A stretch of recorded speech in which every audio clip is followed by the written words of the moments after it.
Every country in the world is in debt. The United States currently carries over $38 trillion, the highest figure in its history. The European Union holds about $14 trillion. Japan nearly $9 trillion. Even oil-rich nations like Saudi Arabia or export powerhouses like Germany and China are deeply indebted.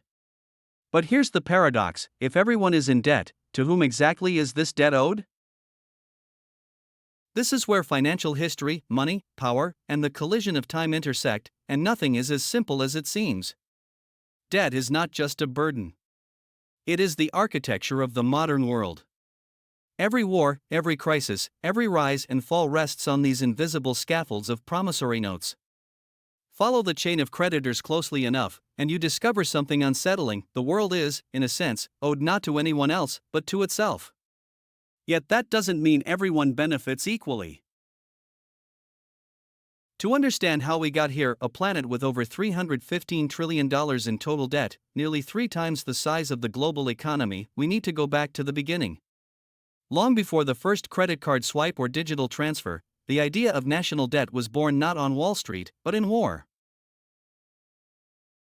In 1694, England was at war with France and running out of gold.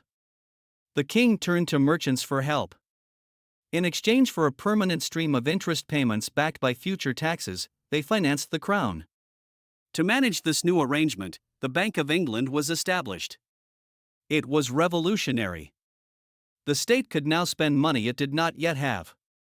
In return, lenders received something invaluable: a government-backed promise that could be bought, sold, and traded. This was the birth of the government bond, the seed of the modern financial system. France copied it. The Netherlands refined it. The newly independent United States adopted it to fund its revolution and subsequent westward expansion. National debt became not a mark of failure, but a measure of credibility. The ability to borrow was a proxy for the ability to govern. Empires once conquered lands to extract gold, now they issued bonds to extract interest. The battlefield became a balance sheet. Fast forward 300 years, and debt has become the dominant export of the world. The United States owes $38 trillion. Japan over $9 trillion. Global debt grows by the equivalent of $1 trillion every 10 days. Every country is in debt, every bank is lending. Every citizen, through taxes, savings, and pensions, is both debtor and creditor. But who exactly holds the other end? Let's start with the United States. Its debt is not just national, it is global.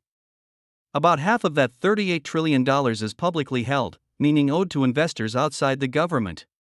Roughly 2/3 of these investors are American banks, pension funds, mutual funds, insurance companies, and the Federal Reserve.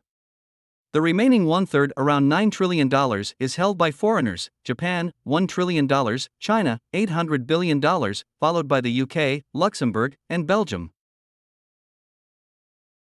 So yes, Americans owe China.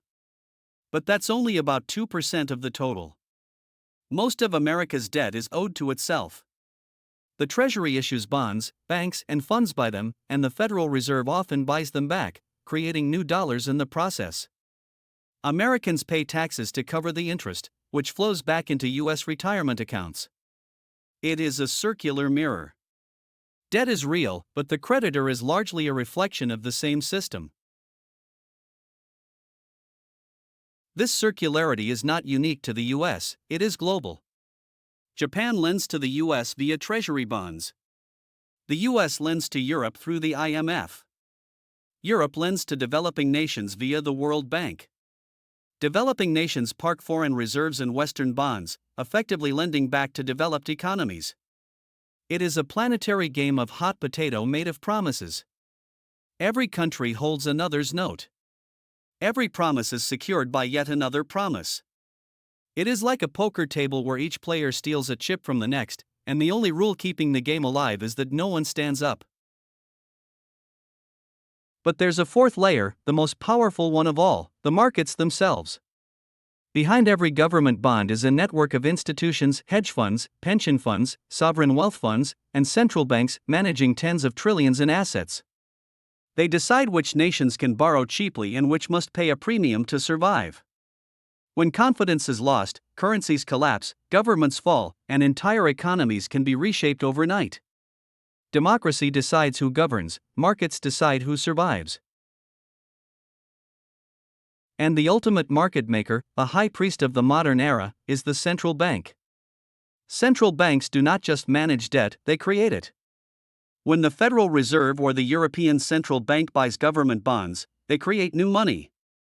A liability on one balance sheet becomes an asset on another. Every dollar in circulation represents a debt somewhere. There is no such thing as debt-free money.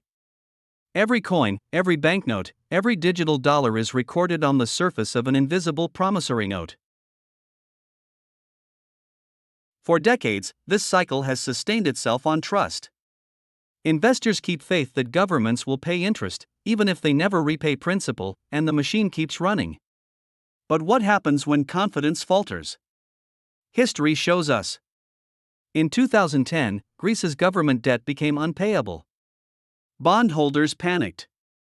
Yields skyrocketed. The European Central Bank and IMF intervened, but the rescue came with austerity, tax hikes, spending cuts, mass unemployment.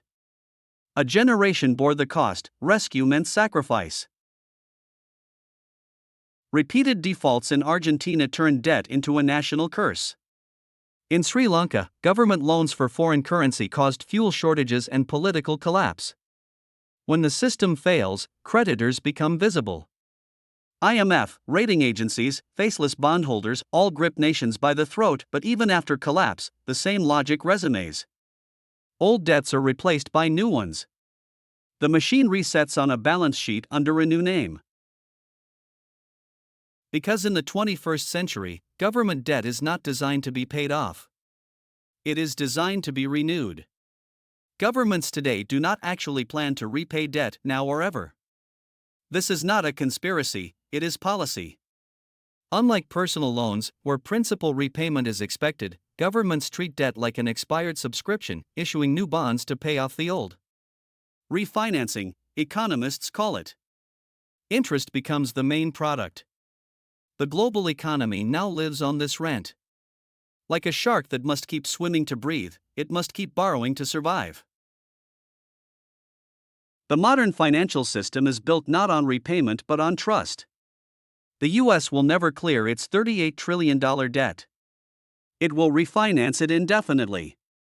Japan has been rolling over its bonds for years. Its debt-to-GDP ratio exceeds 250%, and yet yields remain near zero. Investors do not expect repayment, they expect renewal. Why? Because government debt is the most reliable collateral in existence.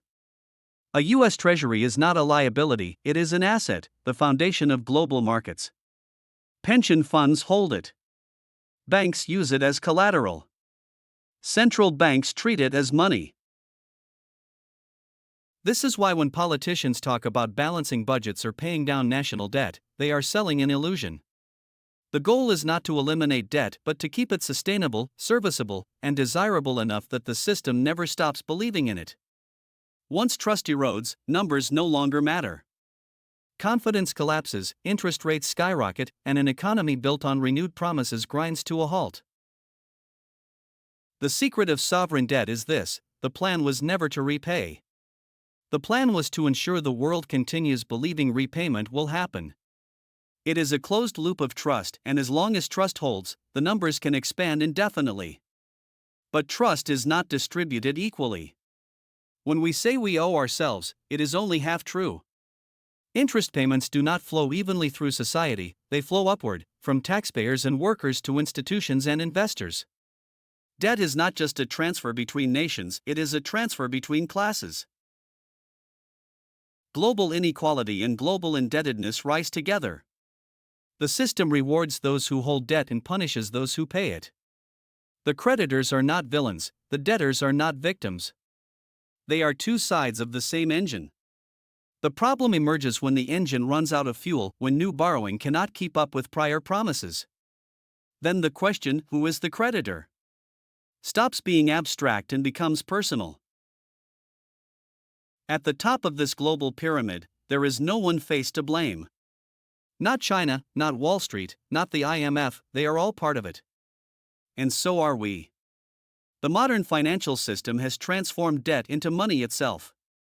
Governments issue it. Banks multiply it. Investors trade it. Citizens depend on it. The line between debtor and creditor is so blurred it becomes almost meaningless.